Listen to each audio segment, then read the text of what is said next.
यहाँ पर इस केस में देख सकते हो कि जो 2 पार्टिकल्स हैं, वो projected in air with speed V naught मतलब यहाँ पर कोई 2 पार्टिकल्स लिए गए हैं और एयर में प्रोजेक्ट किए गए हैं, विथ वेलोसिटी वी नॉट।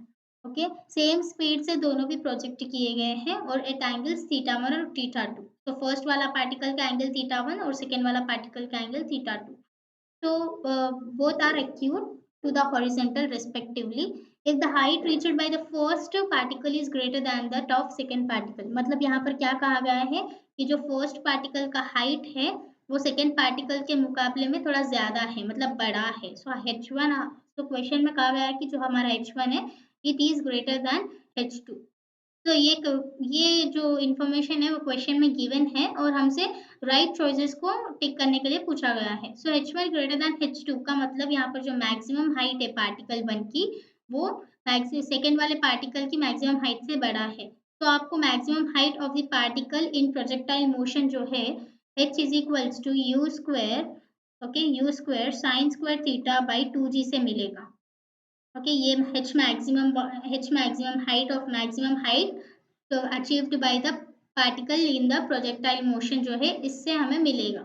तो आप यहाँ पर देख सकते हो कि इस केस में जो वेलोसिटी है, जो स्पीड है, वो दोनों के लिए सेम है। सो स्पीड और जो हमारा 2g वैल्यू है वो दोनों ये पूरा वैल्यू जो है हमारे लिए कांस्टेंट है, क्योंकि g gravity acceleration due to gravity भी दोनों पार्टिकल्स के लिए सेम है और स्पीड भी दोनों पार्टिकल्स के लिए सेम है। सो डिसाइडिंग फैक्टर कौन हुआ? Sign square theta. सो मतलब h जो है हमारा h मैक्सिमम वो साइन स्क्वायर थीटा पर डिपेंड करेगा। तो sine square h is directly proportional to sine square theta.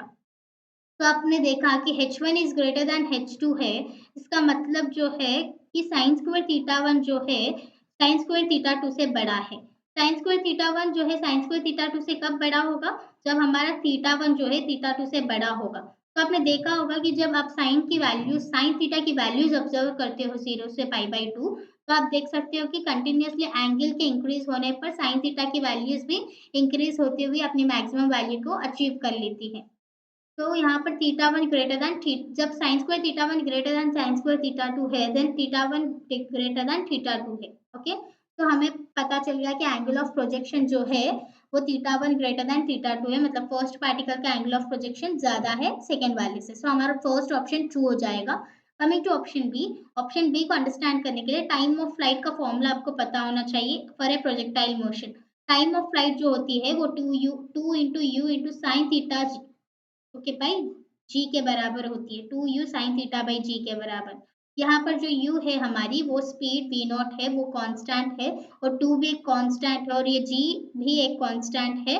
Then हमारा जो साइन t है वो टाइम ऑफ फ्लाइट किस पर डिपेंड कर रहा है? साइन थीटा पर, मतलब t is directly proportional to sine theta. तो हमने देखा कि हमारा जो हमारा साइन थीटा 1 है वो साइन थीटा 2 से बड़ा है, क्योंकि थीटा 1 ग्रेटर देन थीटा 2 होने के कारण। तो sine theta 1 greater than sine theta 2 होने के कारण हमारा जो टाइम ऑफ फ्लाइट फर्स्ट वाला पार्टिकल का जो टाइम ऑफ फ्लाइट हो जाएगा वो t1 बड़ा हो जाएगा t2 से। ओके, तो sine theta 1 is greater than sine theta 2, then t1 is greater than t2। Moving further, हमें जो हॉरिजेंटल रेंज है पार्टिकल की, आपको पता है कि हॉरिजेंटल रेंज का जो फॉर्मूला होता है वो होता है U square sine 2 theta by ji.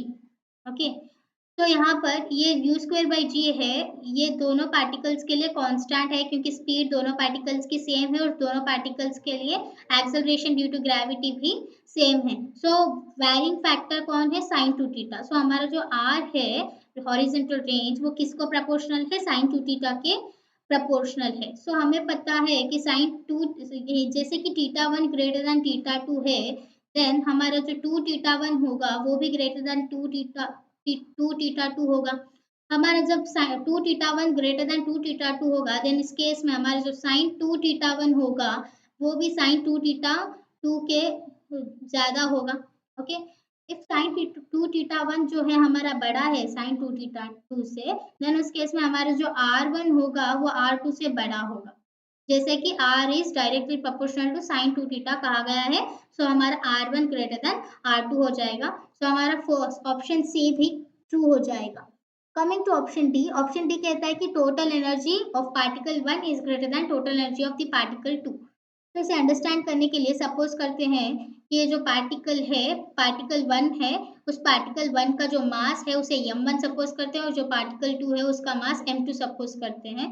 Then जो टोटल एनर्जी होगी वो हर केस में, और जैसे कि प्रोजेक्टाइल मोशन है यहाँ पर, हर केस में हर इंस्टेंट पर टोटल एनर्जी जो है कांस्टेंट होगी, मतलब कंजर्व्ड रहेगी टोटल एनर्जी। सो जब मैं total energy of the particle 1 की ऑन ग्राउंड बात करती हूँ, जब वो ग्राउंड पर होगा देन उसे काइनेटिक, कंप्लीटली काइनेटिक एनर्जी होगी पार्टिकल 1 को, और उसकी काइनेटिक एनर्जी जो है हाफ m1v0 स्क्वायर के बराबर होगी। और वही अगर total energy of the particle 2 की बात करूँ ग्राउंड पर, देन उसकी total energy on the ground of the particle 2 will be kinetic energy, वो भी हाफ m2v0 स्क्वायर के बराबर होगी। तो हम देख सकते हैं कि यहाँ पर ये जो दो भी एनर्जीज है, उन दोनों एनर्जीज में से हम ये नहीं कह सकते कि कौन बड़ा है और कौन छोटा है, क्योंकि यहाँ पर जो है m1 और m2 के बारे में कुछ भी स्पेसिफाई नहीं किया गया है। हमें m1 m2 के वैल्यूज के बेसिस पर हम m1 is equals to u1 is equals to u2 आएगा, या u1 ग्रेटर देन u2 आएगा, या u2 ग्रेटर देन u1 आएगा, वो हम अंडरस्टैंड कर पाएंगे। सो हम इसके बारे में कुछ भी नहीं कह सकते टोटल एनर्जी के बारे में। तो हमारा जो ऑप्शन डी है इनकरेक्ट ही मानेंगे। ओके।